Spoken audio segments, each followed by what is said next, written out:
Hey, Coach Field here with B3rd Athletics, and recently I had an opportunity to sit down with a really close friend of mine, Coach Dave Nedbalek from Oral Roberts men's basketball. We enjoyed a conversation about faith and sports. He had plenty of wisdom for athletes, coaches, and parents. So if you enjoy this podcast, please subscribe to our channel, give us a big thumbs up, and please share with your friends and your family. We are praying for you, and we hope that you enjoy. Thanks. God bless. Dave and I met, it's been a while, because it was back when you were at UT Tyler. So how long's it been since you were at UT Tyler? Ooh, my first year there was 2015. My last year there was 2019, I believe. So it was pretty much when I got started as a head coach. I was a junkie. If you're a coach out there and you're trying to grind your way to just getting better, I would highly, especially if you're a high school coach, I would just encourage you to reach out to your local college coaches. They love spending time with you. I spent so much time in the gym at A&M. My wife and I were living there at the time, for both the boys and the girls side. I mean, it was unbelievable getting to learn from some of the names like Gary Blair, Vic Schaefer, the boys side, Coach Keller, who's now the head coach at SFA. I mean, they were just all so gracious. And so everywhere I would go, I would reach out to college coaches. That led me to Coach Nedbalek in Tyler. But let's just start out. Tell us a little bit about your story from a coaching standpoint. You started as a high school coach. Yeah. So give us the information on you just to get us started. Yeah. So a little bit of a unique journey and trajectory, but I started, played a year in college, got hurt and kind of moved home back to Tyler and got a high school job. My first job was when I was 19. I was a head coach. A couple years later was the AD of the school and the head coach. And so I kind of got baptized into the profession. Was fortunate. I mean, it was kind of my playground, my sandbox. I got to try a lot of things and do some wonky stuff and figure some things out, and took my licks along the way and realized, like, hey, I either want to be really good at this or I want to get out of this, because I was still and still to this day am quite a competitor. And so Oh, yeah. ended up getting into college coaching. Um, Was that the intention, or was that just kind of by chance? I mean, because you had some good teams. You, yeah, you, you were blessed to coach some talent in the high school level. that was the first thing I learned was players make plays. I mean, 100%. I was blessed to have some really, really good players. One of which was a borderline quadruple double kid, his average his last year. And so that helped. But I think initially I got into it just because I enjoyed it. I played my whole life and I was like, this is fun. Like, my competitive juices are flowing. I'm able to be creative and kind of express myself that way. And then I realized quickly that, like, my aspiration was for higher level, not necessarily for any kind of status. It just, my drive for the game was not quite suited for maybe the high school level, or at least where I was at. And um, I've told this story before, and I won't get into all the details here, but essentially I got to a place where I was such an angry and unbearable coach that my players were like, Coach, we love you, but like, we can't do this. And the school I was at was really mission minded, and I was just coaching the way I was coached. I was coached hard. I was kind of yelled at, and the tobacco in the lip and yelling and red in the eyes. And I thought that's how I was supposed to be. So I was a yeller, and I just kind of lost my mind on guys. And when you had this vision and this plan and it didn't go according to plan, I just kind of lost control, and they held me accountable. And it was one of the biggest kind of fork in the road moments in my life. And I ended up, my administration was great. They were like, look, we believe the accountability is helpful. Um, and I ended up stepping away and moving into the college game. But I look back now, and I've told them all this, still have a text thread with those guys. So grateful for them being willing to honestly step into a space that was probably pretty terrifying for them, to tell their coach, like, look, either you go or we go. We love you, but this can't be how it goes forward. And so I'm so grateful for Kings Academy, because not only did I get my start there, but I mean, this is where I had that transformational experience where I made a decision, like, I want to be a coach for impact. I want to be a coach that has a positive experience in people's lives, and not one that they look back and they shudder and they're like, man, that was a miserable time. And so really, really grateful for that time. Yeah, I mean, as long as I've known you, you have been extremely faith-based guy. Has that been most of your life?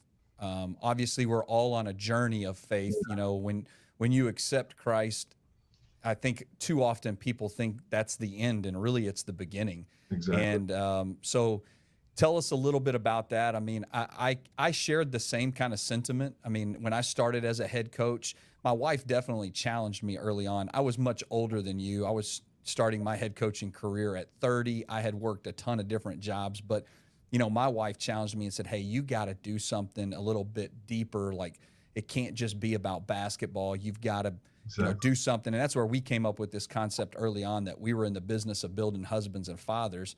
Mm, But it, you know, you don't know what you don't know when you first get into it. And I was crazy. I look back on it now and I'm like, there's no way my current players, if my first couple year players came and watched me coach, they would be like, "Coach, you are soft." You know, 100%. that's what you are. But I think you mold and you change. So tell us a little bit, you know, just to clue us in. I mean, like I said, I've always known you as a really strong Christian believer.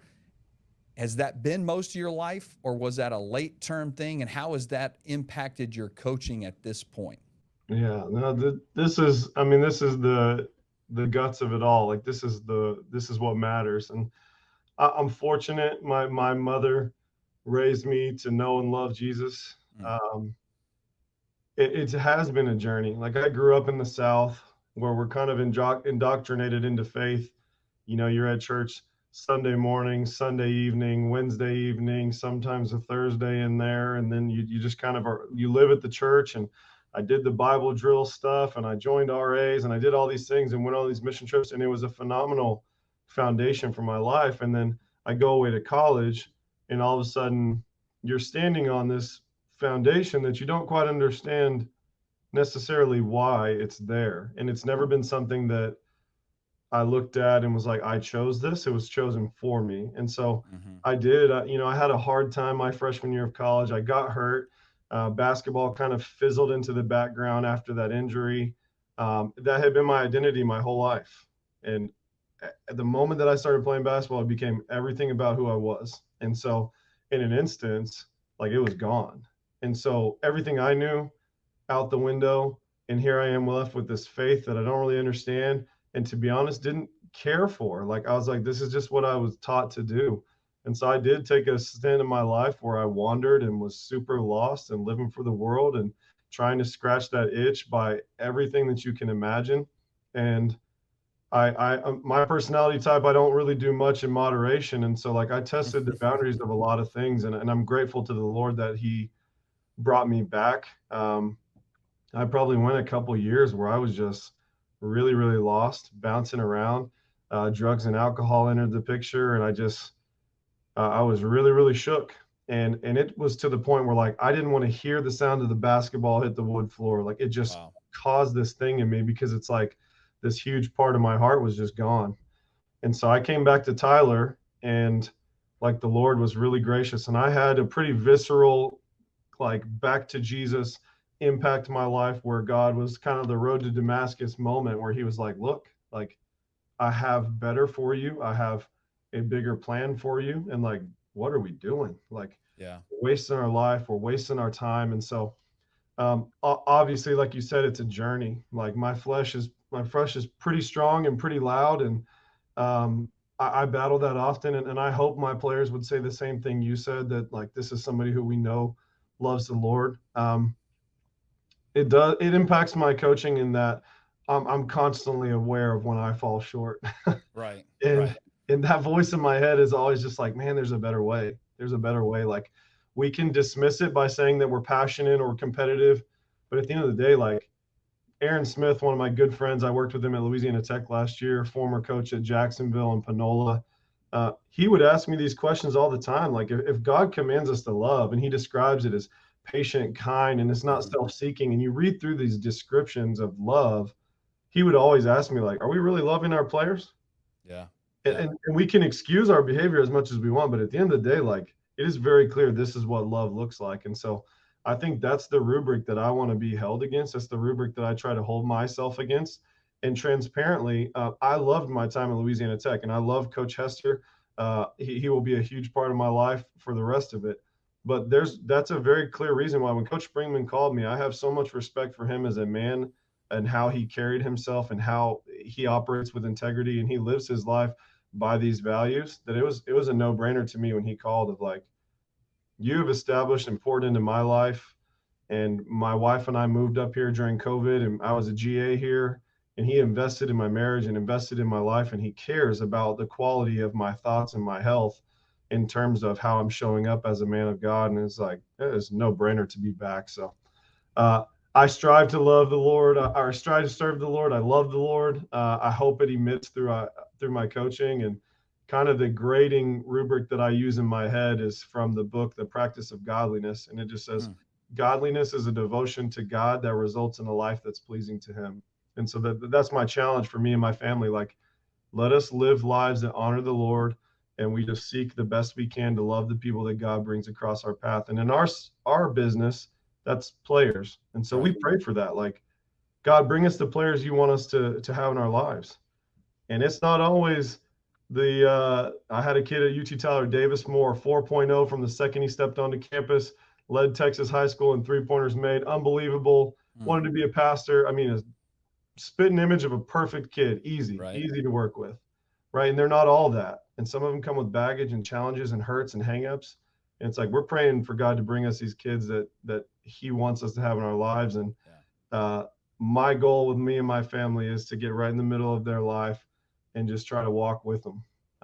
We don't necessarily try to make them into men or make them into accountable husbands or things like that, because I think that is the parents' responsibility. But we try to support that family unit. And how do we come alongside and serve you and what you're doing with this child? And man, just try to show them what a life of godliness looks like, and hope that we invest enough in them where we have that equity to take out and be able to speak into them. So that's kind of the goal. Yeah, that's good stuff, man. You know, we'll switch to players since you brought players up. And, you know, one of my hopes for this podcast and talking to college coaches is, you know, because you've coached on multiple levels, that there's things that families and athletes struggle with. And it's not unique to basketball. We find it in baseball and football and volleyball and track and all the different collegiate sports. And I think there's a few things that people struggle with. And so I'm going to ask you two questions. My first question is, when you go recruiting, I don't necessarily want to talk about skills, because everybody knows in the game of basketball, you got to be able to shoot, you got to be able to defend, you got to be able to dribble. All of those are foregone conclusions. Like, if you're going to play at the next level, you have to have a good skill set from a basketball standpoint or whatever sport you're pursuing. How do athletes stand out in a crowd? You know, they're in a gym and there's 1,000 kids there on a weekend. Yeah. What are the intangibles that you're looking for, or you've seen to be common in college sports, especially programs like an Oral Roberts, that they have great culture? You know, they're not the run of the mill D1 place. I mean, they want to invest in lives. And so how do kids and young people stand out to coaches so that they get their name circled and not a big black line through it? Yeah, that's a great question, right? So the prerequisite for us, people ask us all the time, like, what do I got to do to be recruited? Well, we want guys that can dribble, pass, shoot, and defend, right? So that's entry into the conversation. So we move past that, and now we're looking at, like you said, the intangibles. And when I was thinking about this before, I kind of fixate on the phrase guys that are zoomed out, right? So it's very obvious. And in our culture right now, and in the basketball culture, it is very self-glorifying. It is the Instagram reels and the TikTok posts and things like that, where it's about views and it's about me and it's about, in a lot of ways, kind of humiliating. And the spirit of competition has gotten so muddy where it's like, I don't just want to dunk on you, like, then I'm going to stand over the top and I want to make sure you know about it. And there's just kind of this, there seems to have been this shift with the technological age where the the competitive spirit has kind of gotten a little muddied. And so that would be the first thing I would say is like, I want to see and recruit guys that are zoomed out, that are so focused on the people around them, their teammates, their coaches. Like, it just exhibits itself in a certain way. And I consider myself a pretty good judge of character. I can read body language. I can kind of see some nonverbal communication. And so I'm watching, right? So like, player I see that I'm recruiting comes off the floor, how does he act when he goes there? And some of this stuff is very obvious and kind of cheesy. But like, do you go to the end of the bench? And one of the things that's kind of funny that I've always gravitated to looking at is your shoulder blades. Like, are your shoulder blades touching your chair and you're leaned back and coach subbed me out? Now my feet are kicked out and I'm sitting like I'm in a lazy boy at the house. Or am I engaged? Like, am I leaned forward? Are my elbows on my knees? Am I clapping? Am I engaged? Am I talking? Am I communicating? My wife gets so annoyed at me when we watch NBA games at the house because those inside the huddles come on, and she'll try to tell me something. I'm like, hang on, because I want to listen. And I want timeouts are one of your favorite parts. It's it. And you can tell the players that are engaged, right? You can tell the players that are zoomed out, and it's not about how I feel. Like, oh, I've not hit shots, or, oh, coach pulled me out and I need to be in this game. Why would he take me out? Like, he's holding me back. None of that. You can see the guys that have eyes that communicate, right? We just finished our youth camp here. And it's one of the things I told them, like, the most basic form of respect that you can give your coach is eye contact. Yeah. Right. So when I'm engaging with you, nothing tells me that you want to hear from me more than hungry eyes where you're like, I got you, coach. Like, thank you for making me better. And so we kind of look for those things. There's some separators. Like, when you leave the bench after the game, are you tidying up chairs? Are you leaving it better than you found it? Are you picking up water bottles? Are you picking up stuff that's not yours? When I worked for PGC, we used to compete as a staff. Like, I'm picking up 10 pieces of trash today, and somebody's like, I got 11, like 12. And next thing you know, like, we're scouring the college campus trying to find M&M wrappers in a flower bed just so we can compete and leave it better than we found it. And to me, Coach Springman had a great line in practice the other day where he said, like, you didn't choose your last name, right? Like, it was given to you. And everything you do speaks to that name. And so how we act, one of the mantras we give our guys is like, take the hard right over the easy wrong. And so we look for kind of those things. We want to see you in a bad game. If once we know you can play, that's fine. That's like, we get it. We want to see you in a game where you go 0 for 15. How do you impact the game? Yeah. Are you setting up teammates? Are you communicating? Are you huddling people on dead balls and giving timely reminders? Or are you with your head down, like slapping your legs, like over on the side, disengaged? And so I just think, man, at the end of the day, like, there's so many kids in this country and now internationally that can dribble, pass, shoot, and defend. Yeah. Like, you are more likely to mark yourself off of our list by your intangibles than you are to mark yourself on our list by your skill. And so we just kind of, we're watching. We look at social media. We listen. We listen to the conversations as you're walking through the lobby, Duncanville Fieldhouse, right? Like, what's the content of your conversation like? As we know, recruiting is like dating. We're going to get the best version of you when you come on your visit. Like, no one shows they're crazy on their first date, right? But those of us that have been married know, like, there's that moment where you're a week or two in and you're like, you do what? Like, it kind of, now you're getting the real deal off. And to be fair to the wives, she says, and you do what? Exactly. I remember when we first got married, I was like, that's how you put groceries in the fridge? Like, that system makes no sense. And my wife's like, this is an OCD maniac. This is right. But like, the conversations, things like that, to me, they just matter. Yeah. They matter a lot. And to be honest, I think they matter more than just about anything else, because if we're good at our job, we can develop you. We can develop your ability to dribble, pass, and shoot to a certain extent. Character's hard. It is hard to change character. Now, we know our guys are on a journey and we want to be a part of that. Like, we don't want finished products. We want guys that are hungry to get better. Max Acemus is a great example of that, right? I recruited Max to a Division II, and it was me, ORU, and service academies. And then now Max is one of the most known names in college basketball the last few years. And it's because of a testament to who he is and how he works. And it is a prime example right there of Coach Patterson and Coach Springman here at ORU getting it completely right. Like they saw it early and they refused to let go of it because they know who he is and they knew what he was about. Before we move on from athletes, you mentioned a camp, Point Guard College. I got the opportunity. It's probably after my first year of being a head coach. I took my point guard at the time up to that camp over the summer. It's where I first met Matt Saman, who Yeah. is a famous Baylor alum, has his own story. And I've coached now in the same divisions as him within the TAPS landscape. Yeah. But I would highly encourage any young person because they not only teach you the skill sets while you're there from a basketball standpoint, they spend a ton of time in the classroom teaching all of the things that you just talked about, those intangibles of what it means to be a good teammate. That really at the end of the day, what I would encourage athletes is don't do them for the sake of getting recruited. Do it because it's the right thing to do. And when you do the right thing, more often than not, it's going to come full circle and things are just going to be better for you. So my other question before we move on to our coaches and our parents with our athletes is how do you encourage a young person to not get level driven?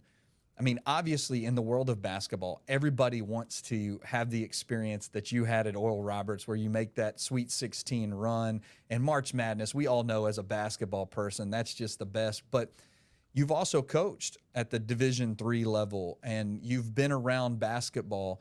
And so there's amazing coaches, there's amazing opportunities. And I think way too often kids are missing out on opportunities because they're just blinded by this one level when it's like, look, you could go have an amazing career, get a free education or a top-notch education. And at the end of the day, that's what it should be about. And so 100%. pick something that fits you where you can have a great opportunity and don't just chase this glory. So how would you encourage kids to not get level driven?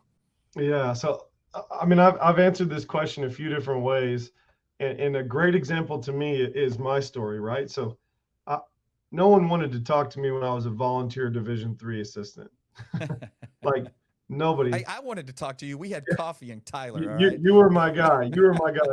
Let me just say the podcast requests were few when I was a D3 volunteer. And so we beat Ohio State. And when I tell you that my phone rang until it died, and it's so many people want to know the story, want to know the journey, and how did you this and how do you that. But I go back to UT Tyler when I worked at UPS from 3 in the morning till 7 in the morning and worked at Starbucks from 7:30 till 11, and then went to practice and did it all again just so I could be a college coach. Like I locked in to this is what I want to do. I went to UT Tyler, and I will forever shout these guys out because I love them to death. Jamin Copeland, my head coach at UT Tyler, and Jake Deere. Jamin is at Ave Maria now in Florida. Unbelievable NAIA program that he's built. Coach Deere is in West Point, Georgia at Point University. Those guys poured into me and gave me so much opportunity to learn. Everything that I do right now here at a Division I at one of the best schools in the country is because of the stuff I did when I was a D3 volunteer. And so awesome. take this back to players. I went where I was wanted. I went where I was given the opportunity to develop. They looked me in my face and asked me, what have you not done that you want to do? What do you want to learn that you haven't been a part of? And how can we cater this to serve you? And so I learned recruiting. I sat there in Coach Deere's office and I listened to him make recruiting phone calls all day. And I remember my first summer, we had an elite camp at UT Tyler, and Coach Copeland said, why don't you call the Texas top 100 guys? Little did I know at the time who I was calling, right? So I'm calling, Jared Vanderbilt, who's playing in the NBA now. And I'm calling these guys that are never coming to our elite camp, but I got reps calling people and learning my voice and owning my space as a recruiter. And still to this day, everything I do recruiting wise is emulating those two. And so, sorry, long-winded, but I was developed and prepared to do the job that I'm doing now because I went to a school that wanted me, a small school where my first year I made no money. And I told him, like, I'll do it for free for a year, but I'm going to make you hire me, right? And so I knew that the recruiting world was based around graphic design. Players want edits. So I taught myself Photoshop. And I was given an opportunity to do all these things, and I developed this wide array of skills. I would definitely say jack of all trades, master of none. Have a little bit of skill in a lot of things, and now I'm able here to be a problem solver. And one of the questions you sent me was about being an assistant coach, and we'll get into that. But one of the reasons I'm able to do my job is because I'm versatile, because I went somewhere where they prioritized my development and didn't just say, hey, we'll develop you, come help us out. They prioritized and made it a priority every single day to develop me. They let me get a rental car every night and go recruiting all across Texas, which is how I met coaches like yourself. Like Yeah. half of the people that I know that are trying to send us players are guys I met when I'm driving to Austin to watch a game and sleeping on the side of the road or sleeping in a gas station parking lot on my way back to practice the next day.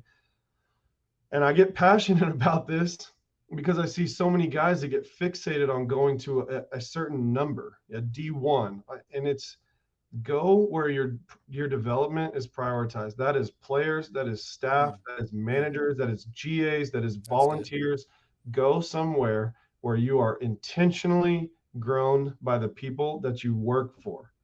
And the only reason that I'm good at my job right now is because Jamin Copeland and Jake Deere gave me that opportunity. And so to tie that back into players, go where you are wanted. Right. In the Division III world, we recruited 500 kids a year because we knew you're going to miss on most of them because they're all level chasing. They want to go higher. They want to go higher. They go D3 most of the time as a last resort. Yeah. And it's a shame because it's incredible basketball played at that level. Oh, yeah. And even at the Division II world, we know we have to get Division I kids to win, but they're not going D2 by default, right? And so we would recruit a kid all year, build this great relationship. You have their family out, they come to games, we go to their games. You get 500 touch points with them. And a D1 comes in the last 3 days, they got one scholarship left. They throw it at a kid, he goes, and it's not a fit.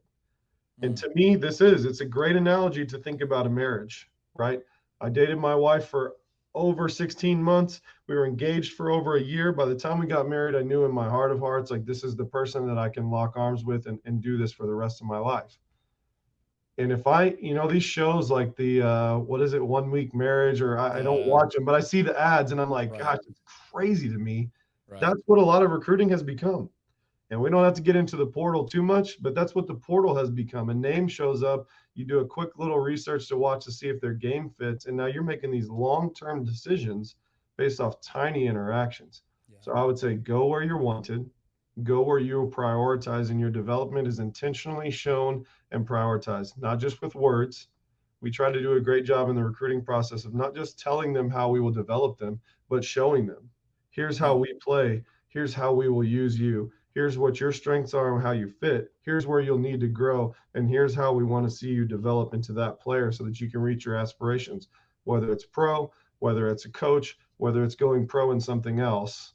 And so, sorry to be long-winded, but No, I I love am that answer. fiercely passionate about people going to a place where they are intentionally developed and mentored by people that are invested in them and not just transactional with a body in a position. So I hope that something that everybody else picked up on, that I picked up on, is that yes, you had opportunities come your way, but what I heard in your story and what I know about you and what I know about successful people from a player or coach standpoint, or really anybody that works in the business world, very few lottery tickets are scratched off. I mean, you made it to where you are because you were willing to grind and you were willing to work, and you had the opportunity and you had the wisdom to kind of see, man, that's a great opportunity. That's a door that's been opened for me. So we've got to figure it out. We've got to make it work. So let's kind of shift gear to coaches, because here at B3rd Athletics, we kind of have three different people that we're trying to help. We want to obviously help the athlete. We want to see them kind of live out their purpose in life, but we want to do that for coaches and parents as well. And so, you've worked a long time as an assistant coach now at many different levels. My first question to you is, what does it take? Because ironically, I'm going to be an assistant coach for the first time in my life next year. I've released the head coaching duties to my assistant. It was his time. And so maybe you could pour into me if you were just telling me, what is it going to take for me to be a good assistant coach?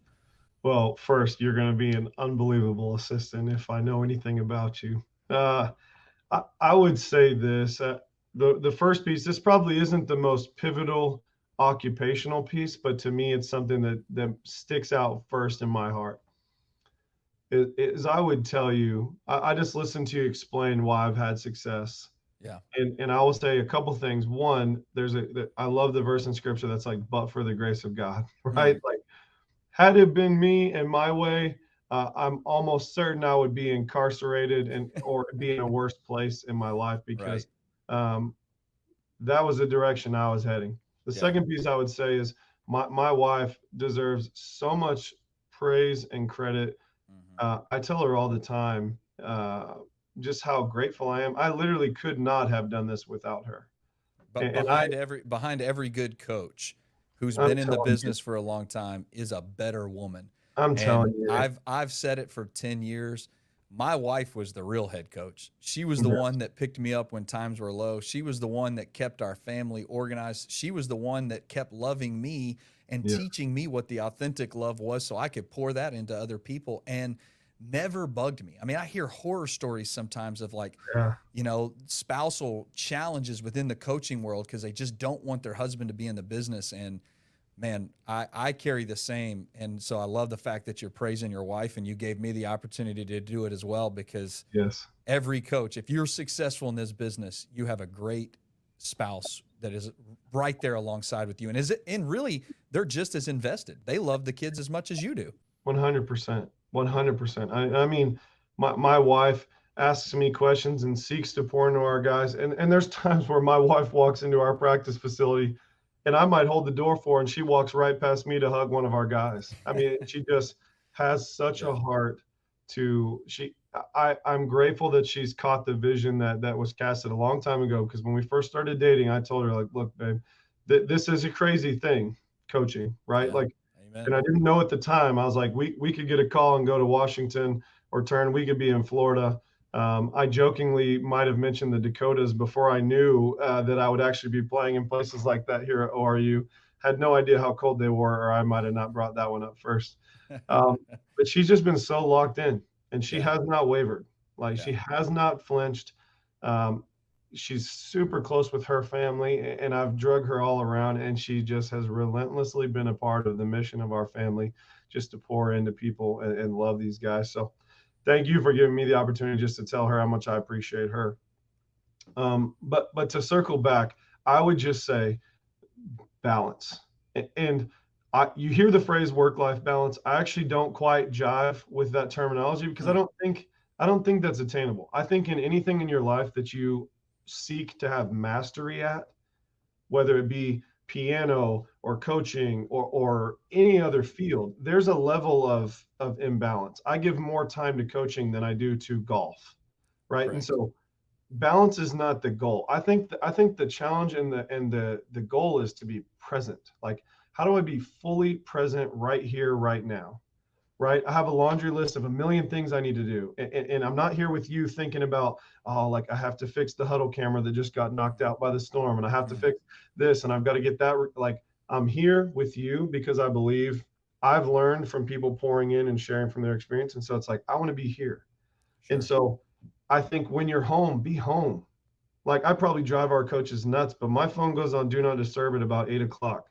Yeah. And I want to be present. I want to put it on the charger away from me, and I want to be present with my wife. And even if that's just dinner and we sit down to watch a show, I want to be there with her. And when I'm here, I'm here. And Yeah. we obviously have non-traditional hours.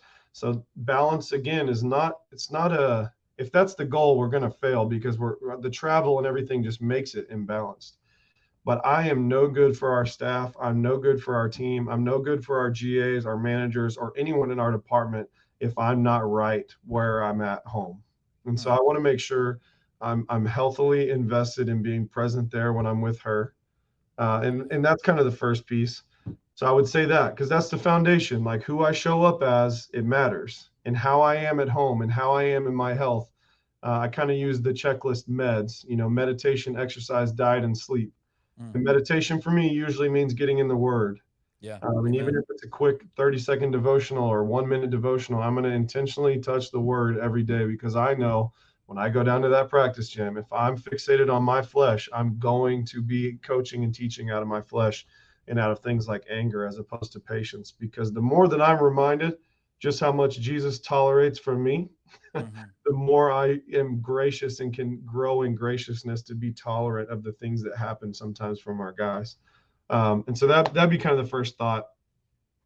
Coach Springman has a friend of his that's a financial planner, and one of the pieces he gave him one time was, don't work for your team or your program until you work for yourself. And his was actually more of a financial Financial. piece, but Yeah. I've always kind of stolen that of like, I'm not going to work for someone else until I've worked for myself. And generally what that means for me is I'm going to carve out some time. It's one of the reasons I get up early. I own that time. No Yeah. one's stealing 5 o'clock in the morning from me.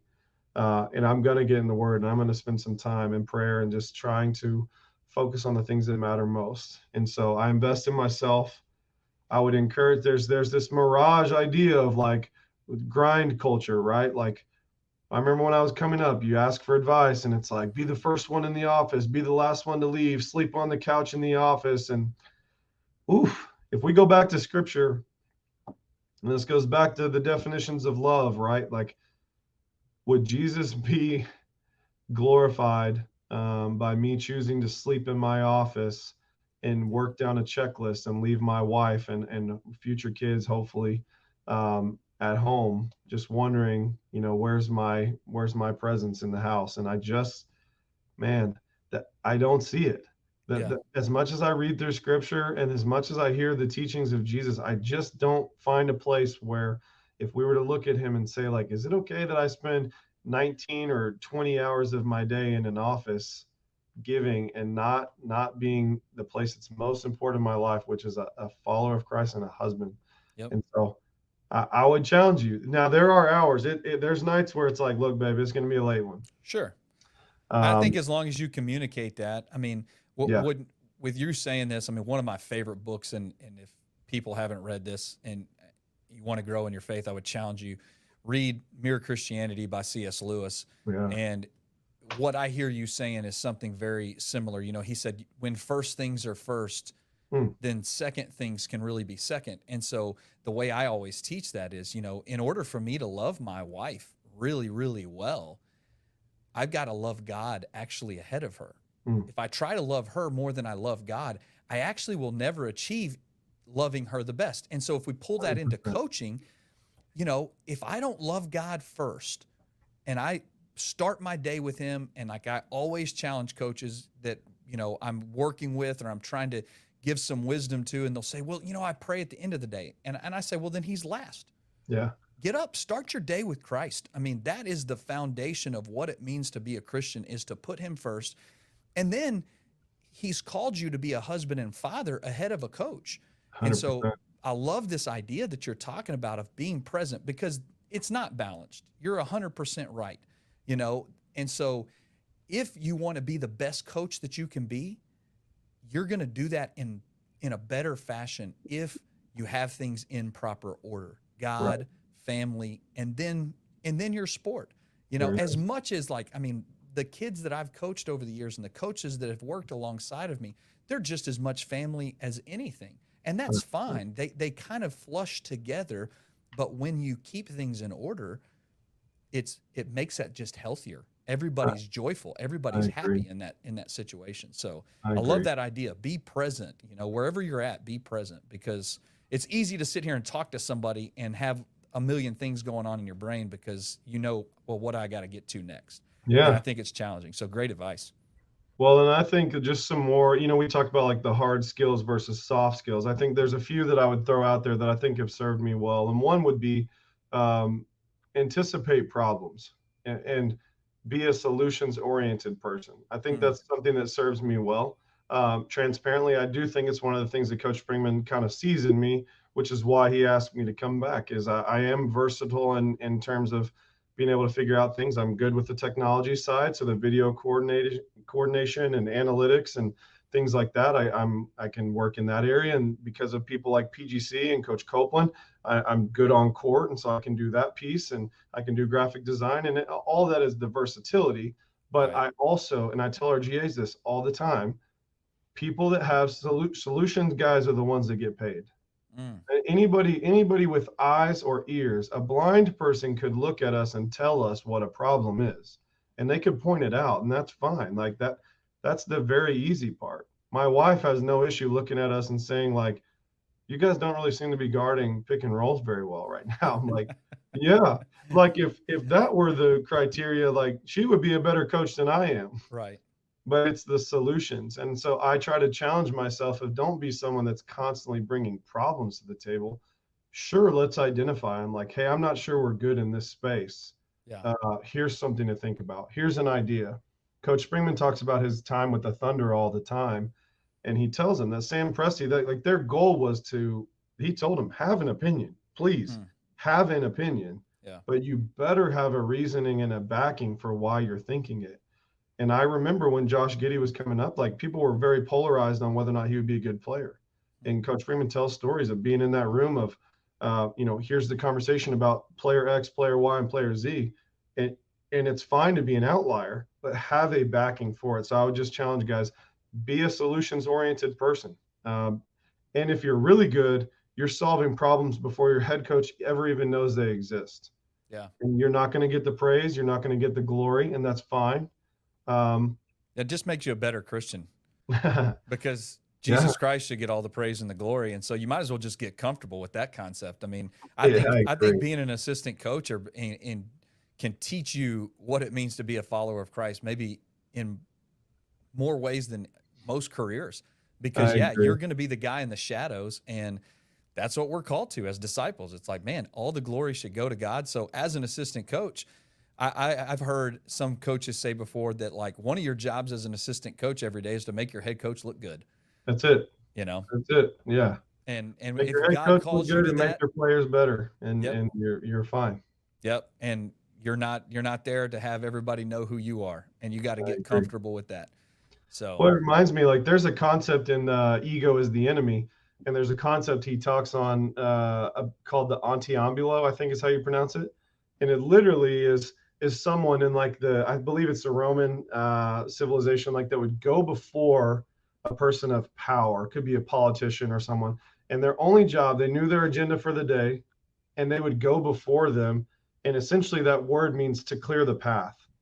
And mm, their job was basically to go ahead and make sure this meeting was set up and things were ready for that, or literally it could be clearing the path. Is yeah, there a branch in the way or whatever? They physically cleared the path, and by the end of the day they were covered in the path, they were covered in the things of the day, and if they were successful, whoever it was they were working for would be able to step into each event without any hiccups and incidents. And that person is not a glorified role, and mm, it's very selfless. And I think that kind of concept is becoming, it seems, increasingly more rare in yeah, today's culture of self glorification. Of, it's not just about making your head coach look good, it's about wanting to make him look good. ooh, It's Jesus changing talks the about, heart. like, yeah, exactly. The difference between the Old Testament and the New Testament is not that we went from laws to these couple commandments that Jesus throws out as the most important. Is it goes from this behavioral modification, don't do these things, to an object of the heart. Yeah, Love God and love people. amen. It's not a task, it's not a law to follow. It is a heart transformation where we see the world around us through a different lens. And so, that's something that I try my best to have a mind for. It's hard because we're naturally kind of self oriented, and we kind of think through our own lens and we think through our own perspectives. And it's difficult to take on someone else's. But I think that's a great skill set to have, is just anticipating problems. And I would throw out one thing that I tell every GA, every manager that I've ever worked with, and it's Coach Deere, when I took the job at UT Tyler, took me to IHOP at like 6 a.m. in true Coach Deere fashion, if you know him. Yep. So I'm like college kid, like Broadway in the Loop right there at the IHOP. wiping the sleep out of my eyes, like, oh, here we go. And he told me two pieces of advice that I have thought about and shared with virtually every day of my career since. And the first one is, you are the way you view yourself. Ooh, And he knew I was coming in as a volunteer. And his message to me was very simple. If you view yourself as that, you will be that. mm, But if you come in, and I was gracious, Coach Copeland gave me the title of assistant coach from the moment I started. But I viewed myself because of that. I stepped into an assistant coach role, and I tried to dress according to the job I wanted and not the job I had. And Yeah. I thought of it like, to me, UT Tyler as a volunteer was Duke. You couldn't have convinced me that that was a better job. And I Yeah. loved it, and I worked relentlessly for it, and it became something that I've carried with me till then. So I approach every job with that same mindset. You are the way you view yourself. PGC would teach like have a owner's mindset, Mm-hmm. right? So when I'm running a workout or something like that, I'm the head coach of that workout. When I'm doing laundry, I'm the head coach of laundry, and I want to do it to the best of my ability because my name is attached to it. And so that's shaped me. And the second piece was be selfish about your development. And Mm. so he elaborated on that. Obviously, you have a job to do, right? If I'm a manager and laundry is my priority today, I can't go sit in on a scouting meeting because I want to learn and be developed and forget my job. So you got to do your job first. But from there, he encouraged me like sit in on meetings, Mm. ask to be in the room. Like, Nice. there's a concept in sales where it's like ask for the sale. So many people make this great pitch and don't ask for the sale. And so Mm. ask to be in the room, be selfish about your development, nudge your way into rooms that maybe don't organically just happen. And again, that's where I learned was sitting there listening to someone else make recruiting phone calls while I just took notes of like, oh, I like that phrase, or oh, I like this counter to that comment. And uh, incredibly value for me. And so I share it with our GAs all the time. You are the way you view yourself, and be selfish about your development. And I think that's a piece for assistants that is a really good developer as well. Well, let's close today with our parents. Well, actually, before we move on to our parents, I did have one question because I became a reader later in life, Yes, and sir. I don't read fiction. I'll admit it. If I'm going to do fiction, I'm going to watch TV or a good movie. I started my reading like passion with coaching biographies. I Yeah. love multiple different sports. Just love to hear people's journeys. Probably why I wanted to start this podcast. I just like to see the growth of the human person. That's probably the thing that excites me the most. Yeah. And so, if you had a book that you feel like you don't have to expand upon it, but what is your one recommendation? And I know that we're both Christians, so I'm going to take the Bible off the table just so like everybody doesn't condemn us and be like nobody recommends the scriptures. So, Yeah. what's a book that's impacted your coaching journey that you would suggest to coaches or athletes? Yeah. I'm actually going to throw you two. I'm looking at Okay, a list of six, but I'm going to cut it down to two because I've already drug us along and that's all probably right. overtalked your answers. But there's probably the most foundational coaching book I've ever read is called Inside Out Coaching by Joe Ehrman. And Okay, it just basically takes the idea of transactional to transformational coaching. If you nice. haven't read it, unbelievable. If you have podcasts, go search Joe Ehrman. He's got some series where he talks about giving and receiving love. He is an unbelievable former NFL player. Mm. I won't elaborate because you said I do not have to. Go read it. It's big time. And then the one that I'm currently reading is called Radical Candor. And Mm. I was given it by one of my AAU parents' dads. The premise is care deeply, challenge directly. And it's a method of communication where you are not allowing behavior that's not at standard to just go by unanswered, but a way to communicate and really care, connect, but also challenge very directly while caring deeply. Has really, really impacted the way I communicate, impacted my ability to plant my feet, find the eyes, and tell hard truths with love. Mm. Because it's not loving to avoid the truth. It's not loving to allow people to continue in behavior that is not going to allow them to reach their potential. And so that's a great one as well. Radical Candor by Kim Scott and Inside Out Coaching by Joe Ehrman. And I'll put links in the YouTube description to both those books on Amazon. I'm assuming we can buy them on Amazon. And There you go. it looks like I've got two new books to read, which is awesome for me. So let's close today with parents. Parents are such a big part of the equation. I mean, they're the first teacher in the home. I think that's just our faith background when they teach that. And they're hopefully what they're agreeing to is the village concept. I think the village concept is real. I speak as a coach and a parent. My wife and I are expecting our seventh kid, and Let's so we're go. parents multiple times over. But the challenge in parenting has become real.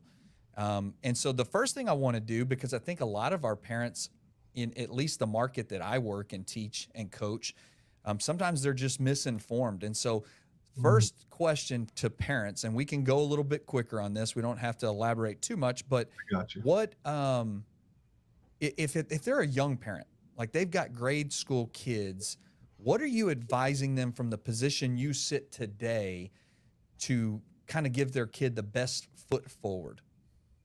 Yeah. When we're talking about that age, let them be kids. Mm, Like, help them to love the game. I can't even tell you how many parents have stopped me and said, "Well, my kid is up and coming, and what do I need to do to get him to college basketball?" And I ask, like, "Yeah, like tell me about what age and stage your athlete's at." And it's sixth grade, fifth grade, even seventh grade. It's like, help them to love the game.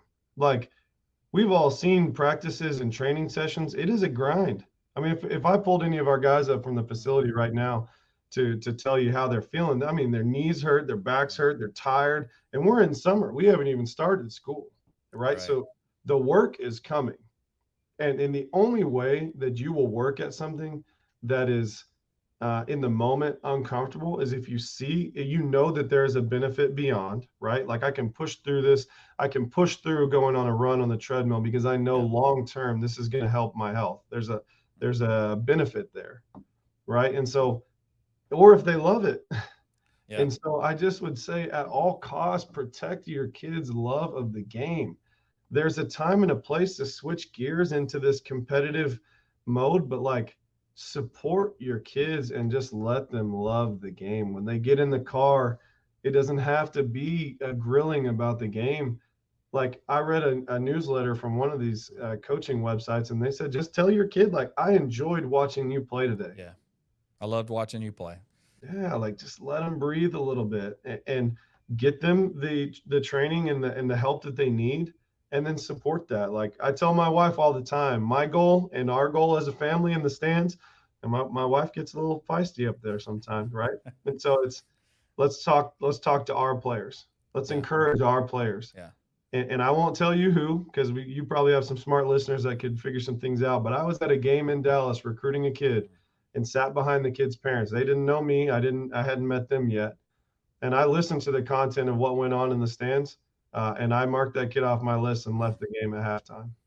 Well, And that so I brings can me to tell my you, that yeah, brings me to my next question. I mean, I think one of the things that parents, obviously the parents, when you get your kids involved in sports, I don't believe in this why. I think getting to play at the college level is God's providence. And I will preach that till the day I die. That is not the reason to get your kid involved in sports. We I have to agree. get back to an era in American sports where we get our kids involved to learn teamwork, to learn adversity, to learn failure, all the good things that sports is the greatest classroom in the world, and 100%. we need to revive it as that. So if the parent has a goal, right? I think my kid is talented. We're going to invest the time and the energy to play summer sports so that we can get recruited. Yeah. Give us one thing.